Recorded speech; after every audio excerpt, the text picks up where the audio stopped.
ini kita akan sharing sedikit tentang pemilu atau yang sering juga disebut sebagai pesta rakyat. Sebelumnya perkenalkan, nama saya Nur Fitriani dan ini rekan saya Wulandari. Di sini sudah ada bersama kami Bapak Nur Soba selaku narasumber kita. Apa kabar Bapak? Alhamdulillah, terima kasih Bapak sudah bersedia hadir di podcast kami.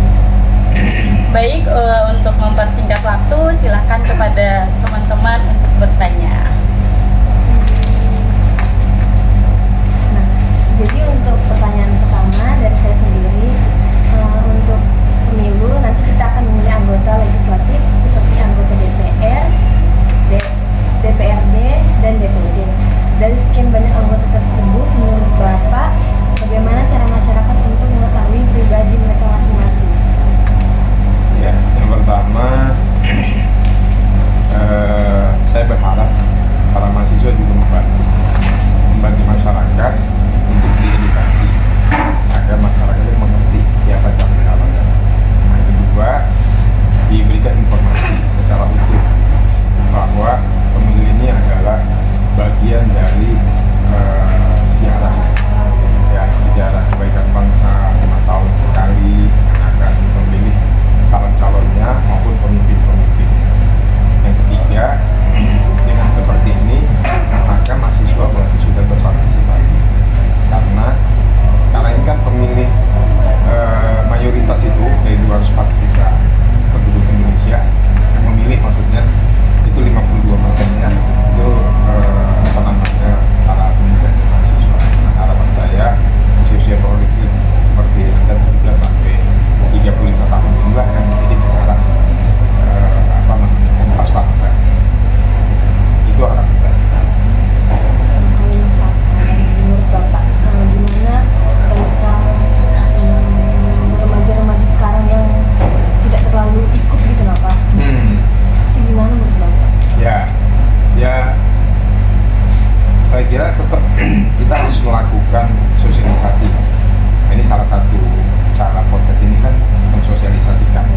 Pertama, ide-ide mahasiswa. Yang kedua, melakukan namanya awareness kepada seluruh anak muda, ya, khususnya Gen Z dan milenial, bahwa ini adalah momentum mereka. Sebab sekarang inilah yang akan menentukan 5, 10, bahkan 20 tahun yang akan datang. Gitu. Kalau sekarang tidak aware dengan situasi, nggak tahu gimana hasilnya. Artinya nasib bangsa yang akan datang. Maka saya menganjurkan teman-teman ikut. Nah, sekarang saya sebagai dosen, kira-kira kontribusi apa yang akan Anda berikan sebagai mahasiswa untuk bisa melibatkan seluruh Gen Z dan milenial agar mereka ikut menentukan kompas bangsa. Hanya arah bangsa ini ke depan. Gimana kira-kira? Kalau dari saya sendiri sih, kontribusi mungkin ikut serta sih. Serta ya. Jadi karena kan ikut serta jadi apa? Maksudnya ikut serta dalam pemilihan gitu itu. Oh ya. Ingin menambahkan boleh Pak? Ya. Atau menjadi pemilu, anggota panitia pemilu, penyelenggara. Itu juga bisa. Ya, kan lagi dibuka. Iya. Ya, kalau saya pribadi ya Pak, untuk bagaimana agar teman-teman ikut berpartisipasi dalam pemilihan umum.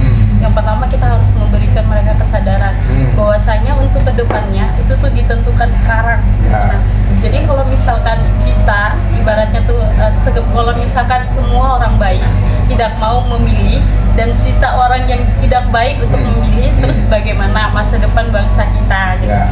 Apalagi anggota legislatif itu kan ibaratnya tuh perwakilan rakyat gitu ya Pak. Jadi kita harus memberitahukan kepada mereka, mengedukasi kepada mereka bahwasanya kita harus ikut pemilu. Karena apa? Karena itu menentukan bangsa kita. Itu sih saran saya Pak. Ya, ini saya hitungan ya. Ada 604.000 pemilih di Samarinda.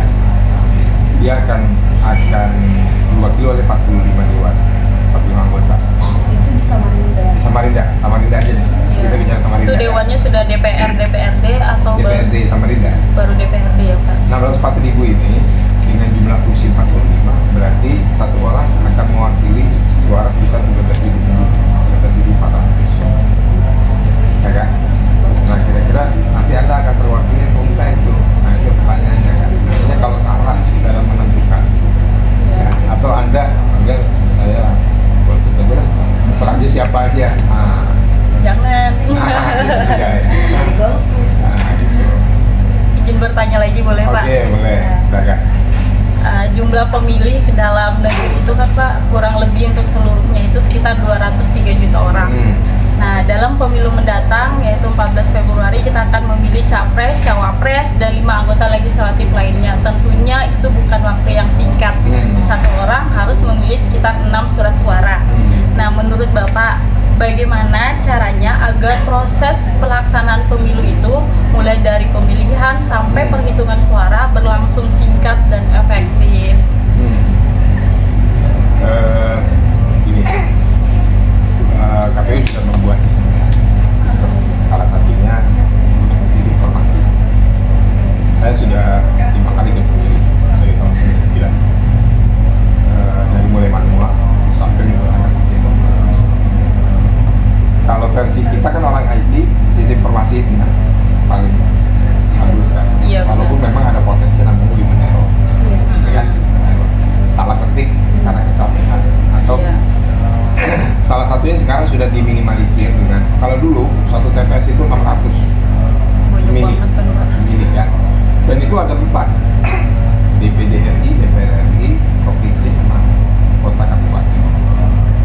Sekarang ada 5 tambah Pilpres. 5 kali 600 berarti 30.000 perhitungan. Ya, katakanlah satu buka kertas suara, berarti kan ada 30.000 menit atau 3 ya sekian lah gitu kan, ya kan? Belum lagi saksi gitu ya Pak. Gitu. Udah terbayang kan? Bagaimana rumitnya gitu. Baru lagi anggotanya banyak ya Pak, dalam Nah. satu misalnya DPR itu anggotanya banyak, itu Nah. otomatis perhitungannya satu gitu lagi ya Pak. Nah, betul. Oh, udah tahu kan? Nah, begitu sulitnya.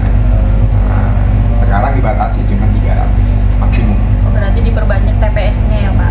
Perbanyak TPS-nya, kemudian jumlahnya dibatasi supaya perhitungannya lebih cepat. Gitu. Ada lagi yang mau ditanyakan? Pak, kalau saya Pak, kalau misalkan yang Bapak bilang tadi kan jumlahnya dibatasi kan Pak. Nah tapi kalau misalkan di daerah perkampungan gitu nah Pak, yang jauh dari kota itu kan biasanya itu kan kayak kurang informasi dari luar. Jadi dia itu Pak kayak pemilihannya itu sesuai sebelum-sebelumnya gitu nah Pak. Jadi kayak sistemnya masih manual, tapi kalau misalkan yang Bapak dengerin kan sistemnya udah sistem informasi. Tapi nggak masuk gitu nah Pak sama mereka. Jadi mereka tuh masih manual, terus pemilihannya tuh nggak dibatasin gitu nah Pak. Itu gimana ya Pak? Apa dibatasi? Itu salah nanti. Kan bisa kelihatan. Kok tak 300 jadi Oh, iya, 500 benar. misalnya. Karena sudah ada Bisa. perhitungannya Yang salah berarti masing-masing. panitianya. Ini yang kedua, berarti dia nggak ngerti undang-undang. Udah pasti kebocoran data dari dia. Nah itu udah terdeteksi kalau itu dengan gampang. Berarti TPS. sudah dipastikan satu TPS Iya. 300 aja. Karena kan setiap sudah ini langsung difoto, diupload. Gitu. Nah, artinya mahasiswa ikut jadi relawan itu. Pastikan itu ya Pak ya. Nih, saya itu kan kebenarannya. Samarinda mahasiswanya sekitar 20 sampai 30 ribu Wow. mahasiswa. Kalau semua mahasiswa bersatu, ya kan, Mengawal mestinya pemilu. tadi dari 604 itu dibagi 30, berarti satu mahasiswa itu apa namanya berkewajiban menyampaikan kepada 20 pemilih bukan betul ya, pemilih 20 sosial. Nah, seberapa efektif sekarang datang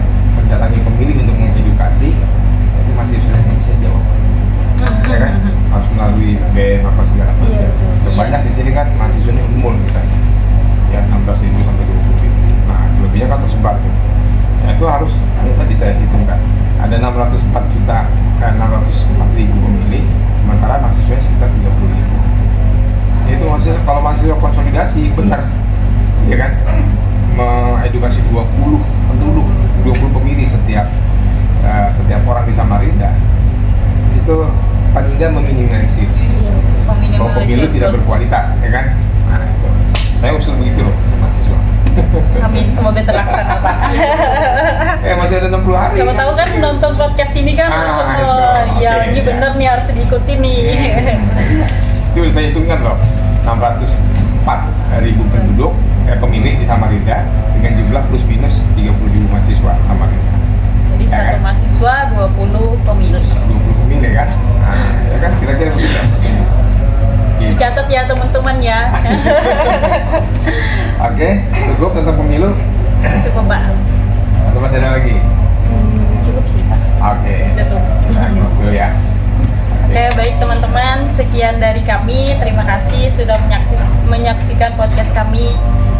Jangan lupa ya teman-teman, jangan golput karena suara kita menentukan masa depan bangsa. Terima Siap. kasih. Wassalamualaikum warahmatullahi wabarakatuh.